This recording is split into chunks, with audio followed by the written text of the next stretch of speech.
Maria Valtorta, une aube nouvelle, partie 8. 8 jours plus tard, c'est le jour de la circoncision. La maison est en fête.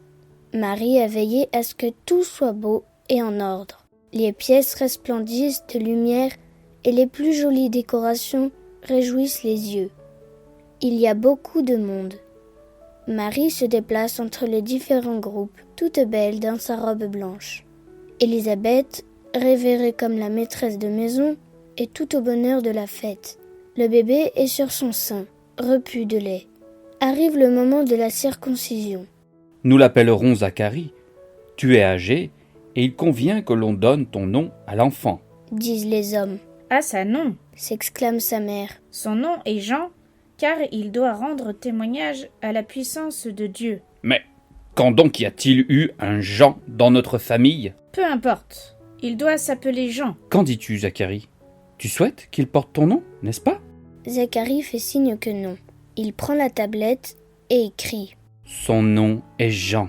À peine a-t-il fini d'écrire que sa langue se libère. Et il ajoute. Car Dieu nous a fait une grande grâce, à sa mère et à moi, ainsi qu'à ce petit, son nouveau serviteur qui consacrera sa vie à la gloire du Seigneur. Et il sera qualifié de grand, d'âge en âge aux yeux de Dieu, parce qu'il s'emploiera à convertir les cœurs du Très-Haut. L'ange l'avait dit, et moi je ne l'ai pas cru. Mais maintenant, je crois, et la lumière se fait en moi. Son sort sera de ne pas être vu, car les hommes ont l'esprit lent et encombré. Mais mon fils verra la lumière et parlera d'elle. Il tournera vers elle les cœurs des justes d'Israël. Ah, bienheureux ceux qui croiront en elle et en la parole du Seigneur. Et toi, sois béni, Seigneur éternel, Dieu d'Israël, qui visite et rachète ton peuple. Tu as fait surgir la force qui nous sauve dans la maison de David, ton serviteur, comme tu l'avais dit par la bouche des saints, par tes prophètes, depuis les temps anciens. Salut qui nous arrache à l'ennemi, à la main de tous nos oppresseurs, amour que tu montres envers nos pères, mémoire de ton alliance sainte. Tel est le serment que tu as fait à notre père Abraham, de nous rendre sans crainte, afin que, délivrés de la main de nos ennemis, nous te servions dans la justice et la sainteté, en ta présence tout au long de nos jours.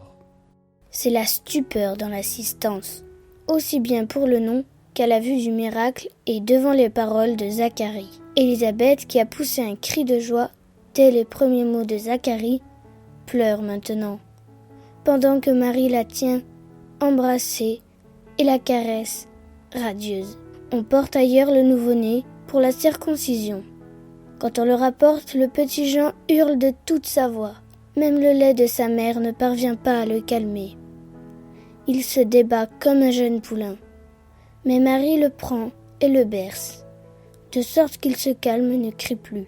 Voyez donc, Dit Sarah. il se tait seulement quand c'est elle qui le prend. Les gens partent peu à peu. Dans la pièce, il ne reste que Marie, tenant le bébé dans les bras, et Élisabeth, toute heureuse. Zacharie entre et ferme la porte. Il regarde Marie, les larmes aux yeux. Il voudrait parler, mais il se tait. Il s'avance alors et s'agenouille devant Marie. « Bénis le misérable serviteur du Seigneur. » lui dit-il. « Bénis-le puisque tu peux le faire, toi qui le portes dans ton sein. La parole de Dieu s'est adressée à moi lorsque j'ai reconnu mon erreur et que j'ai cru à tout ce qui m'avait été dit. Je te vois, toi, et aussi ton heureuse destinée. J'adore en toi le Dieu de Jacob. Tu es béni, toi qui as obtenu grâce pour le monde et qui portes le Sauveur. Pardonne à ton serviteur s'il n'a pas vu au premier abord ta majesté. Par ta venue, tu nous as apporté toute grâce, car où que tu ailles, ô pleine de grâce, Dieu au Père des prodiges, et saints sont les murs où tu entres, tout comme les oreilles qui entendent ta voix et les corps que tu touches. Les cœurs, eux aussi, sont sanctifiés parce que tu donnes toute grâce, toi, la mère du Très-Haut, la Vierge annoncée par les prophètes et attendue pour donner au peuple de Dieu. Marie, pleine d'humilité, sourit et dit « Louange au Seigneur, et à lui seul. C'est de lui, et non de moi que vient toute grâce. Et il te l'accorde pour que tu l'aimes et le serves parfaitement le reste de ta vie, pour mériter son royaume que mon Fils ouvrira aux patriarches, aux prophètes et aux justes du Seigneur. Quant à toi, maintenant que tu peux prier devant le Saint, prie pour la servante du Très-Haut.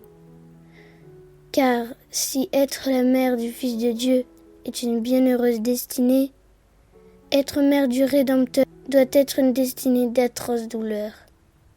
Prie pour moi, qui, à chaque heure qui passe, sens s'accroître le poids de ma souffrance, qu'il me faudra porter ma vie entière. Moi seule, pauvre femme, et mon enfant, mon fils. À présent, ton enfant ne pleure pas si je le berce, mais pourrais-je bercer le mien pour calmer sa douleur? Prie pour moi, prêtre du Seigneur. Mon cœur tremble comme une fleur sous la bourrasque. Je regarde les hommes et je les aime, mais derrière leur visage, je vois apparaître l'ennemi, qui en fait des ennemis de Dieu, de mon Fils Jésus. Dans la pâleur du visage de Marie brillent des larmes au bord de ses yeux.